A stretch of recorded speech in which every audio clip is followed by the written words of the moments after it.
Peace and blessings. This is Raisa Ghiwala, the divorced Muslimah coach. Today's verse is coming from the Quran, chapter 45, verse 23. So have you seen him who has taken his own desire as his God, and Allah has let him go astray, despite having knowledge, and has sealed his ear and heart, and put a cover over his eye. Now, who will guide him after Allah? Still, do you not take lesson? I found this so powerful, and if we just stop and pause and reflect at the message here, and not just gloss over and read it, but really just pause and self-reflect, right? When we follow our own desires, such as like, I want to do it, I need to do it, I must have it because I feel like it, right? This is, we've all experienced this before, making emotional decisions. This is not making decisions with clarity and wisdom with the aim of pleasing Allah at every moment. And the fact of the matter is that we are constantly making decisions. We're constantly making choices in our life. We are, whether we recognize it or not, we're either blindly doing it or we are intentionally doing it. And so the goal here is really to start becoming intentional about all the choices that we are making, because ultimately we alone are responsible for all of our choices, our actions, and our behavior. So, it's not, we want to look at our actions. Are they rooted in your desire? We all have desires, but have we disciplined ourselves to not act on those desires? And this is what Ramadan is all about. It's the opportunity, as Allah subhanahu wa ta'ala tells us, it's to attain taqwa, it's to attain God consciousness. And in order to have God consciousness, we have to have a level of self-awareness and self-consciousness.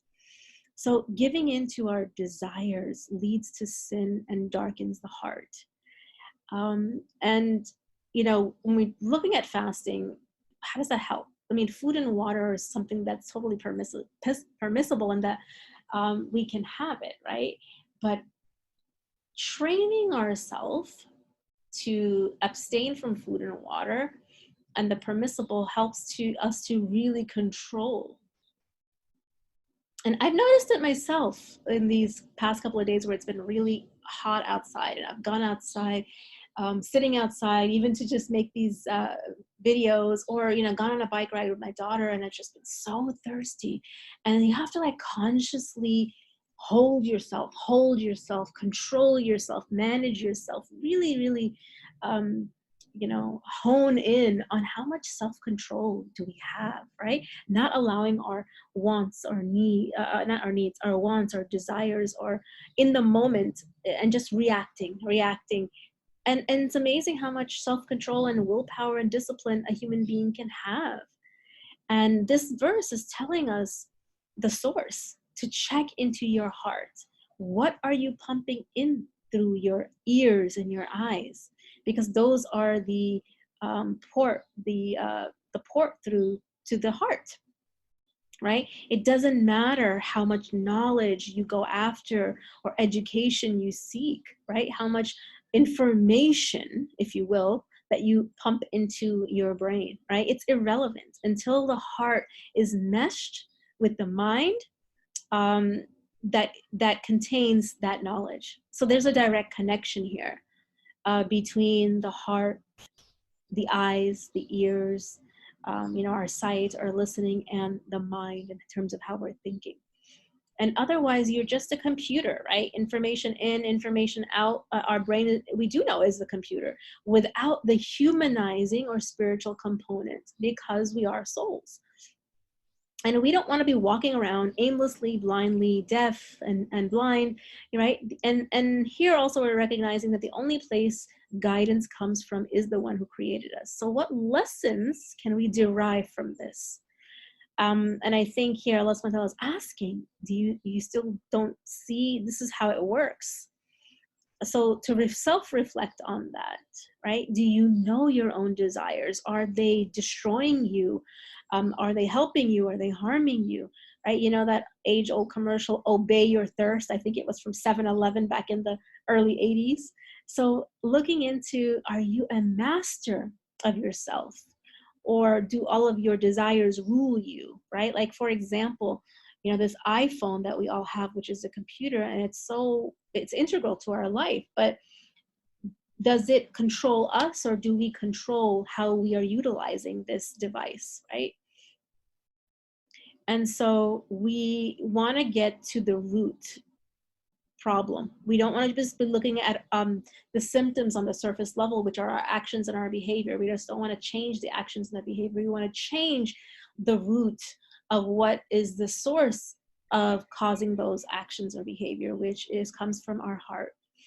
And right, we want to get to the heart of the matter. And this hadith reminds me of it, like the Prophet Muhammad, peace be upon him, said that verily there is a lump of flesh in the body. When it is sound, everything in the body is sound and in your life. But when it is corrupt, the whole system, the whole body, and the whole operating system is corrupt. So we become hardened, and the heart becomes hardened, and we become blind and deaf when it's corrupt. And when it's sound, you know, we're behaving and interacting in a manner that's pleasing to Allah, with peace and with wisdom and with clarity. So, you know, it's an opportunity to get into true guidance, right? And to see, are we shutting that down for ourselves? Are we in that state of peace where we can access our good thinking? And are we able to discipline our behaviors and our habits, especially when we're talking about divorce and co-parenting, which is clearly a test, and we need to be in that state of you know, having a full control of ourselves, because very easily, you know, our worst behaviors can come out in this situation, this testing and trying situation. And so I'm running a masterclass on May 28th that we're going to be talking all about what gets in the way of successfully navigating divorce with taqwa, with God consciousness and peace, no matter your situation. So sign up with the link below and you'll get all of the details. And I look forward to continuing on this conversation with you further. And if you found this helpful, please like, share, and subscribe on on my YouTube channel, Raisa Giwala, to get the videos as they come out this Ramadan. Assalamu alaikum wa rahmatullahi wa barakatuhu.